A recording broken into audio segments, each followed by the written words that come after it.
सरकार मुख्य शिल्प मंत्री और मुख्यमंत्री दबा उचित एते बाट आगे जाइथिला एमएनएस कंपनी काम करिवार 2 वर्ष प्राय काम होइतिला सेठी मु तो सेठी विधायक थिली से समय काम होइतिला रास्ता तयारी हिची 100-150 कोटी टंकार रास्ता तयारी हिची एवं जमी अधिग्रहण कार्य जमी लैंड एक्विजिशन ऑफिसर नियुक्ति हेतिले सब कथा हेतिला एटू काहे की पळे गेला एवं सेठी मध्य बहुत केते बाट आगे हिची काली आपण मीटिंग जदी देखिबे केते बाट आगे हिची से संपर्क रे मध्य चंद्रबाबू नायडू मध्य स्पष्ट करछि आमे आगुरु संदेह करथुलु जे आंध्र पळेबो काली स्पष्ट हो गेला जे आंध्र पळे गेला होबनी मु से कथा आपण करे कोन आ पछरे की अछि एवं आउ गोटे कथा मु पांचटा आपण को क्वेश्चन पचरिया पे चाहूची वर्तमान रो बीजेपी सरकार को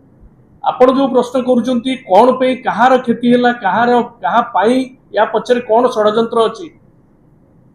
एवं जो माने एटी नेतृत्व केंद्रापड़ा रे मध्य बहुत कथा बहुत लोक सरकारी दल रो जागिरी कहउचंती से माने एपर्यंत काली घटना परे तांकर किछि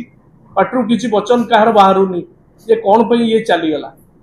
ता सहित जो जेएसडब्ल्यू ईवी प्रकल्प सबु सुविधा थिला एटी सेटा को काहे के महाराष्ट्र गला ए डील को ओडिशा बाहर को किए पठेला कौन ता पचरे रहस्य अछि एवं वारी सोलार सेमीकंडक्टर प्रकल्प हराया परे ओडिशा खेती पई दायी किए रहिबे ए सोलार प्रोजेक्ट बहुत किछि आगे ही जाइतिला ता पे व्यवस्था हेतिला एवं जो प्रकल्प गुडियो पई नवीन पटनायक एमओ स्वाक्षर करिथिले ए नवीन पटनायक एमओ स्वाक्षर करिसंती बिले हम सब जंक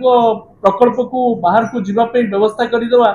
ओडिशा को शिल्प शून्य राज्य कर दवा एटा जदि मतलब अछि तबे हमें आ किछि प्रश्न आधार पचरियो नै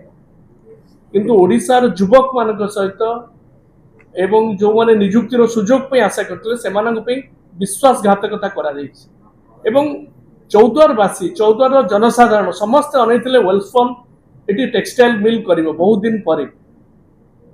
किंतु सबु किछि व्यवस्था करिया परे वेलस्पन पुनी बैक करि जाइछि ए सरकार समय ए मेजर प्रोजेक्ट गुडी को सबु बैक करि जाइछि ये कोन विकसित ओडिसा ना बिना विनाश करिवा पई व्यवस्था बीजेपी सरकार